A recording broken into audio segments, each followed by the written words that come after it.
अगर आप ग्रेविटी और स्पेस की थोड़ी भी समझ रखते हो तो इस मूवी को देखने के बाद आपकी सांसें थम जाएगी। नासा अपने साइंटिस्ट के साथ एक पेड़ पौधे के वैज्ञानिक मार्क को मंगल पे भेजता है ताकि वो मंगल की मिट्टी का परीक्षण कर सके कि ये मिट्टी खेती योग्य है या नहीं। महीनों स्पेस में ट्रेवल करने के बाद उनका स्पेसक्राफ्ट मंगल पे पहुंचता है।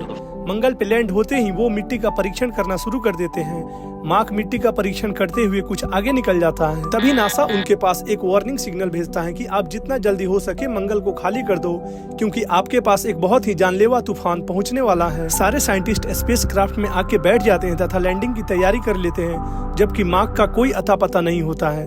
बहुत देर वेट करने के बाद जब मार्क नहीं आता है तथा उसका सिग्नल भी आना बंद हो जाता है, इन्हें लगता है कि कहीं मार्क तूफान के चपेट में आ गया और वो मर गया। फिर ये टेक ऑफ कर जाते हैं। मार्क चोट लगने के कारण बेहोश हो गया होता है और उसका एंटीना उसके शरीर में घुस गया होता है।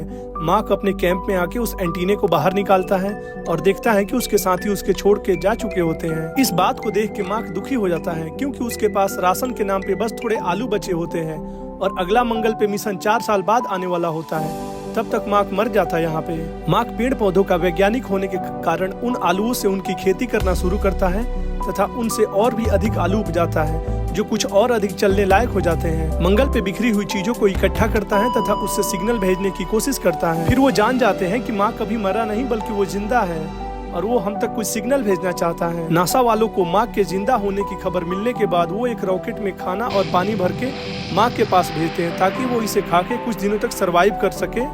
इतने समय में वो जाके उसे रेस्क्यू कर सके।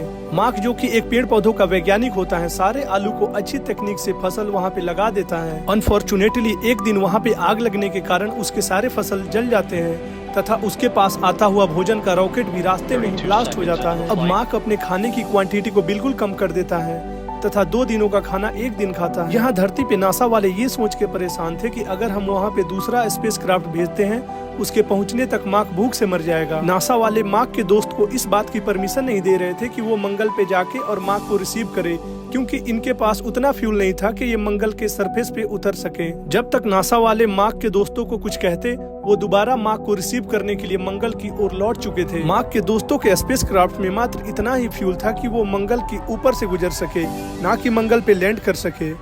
फिर मार्क उस हाइट तक कैसे जाता है और उसके दोस्त मार्क को कैसे रिसीव करते हैं, जानने के लिए देखिए मूवी मार्टियन।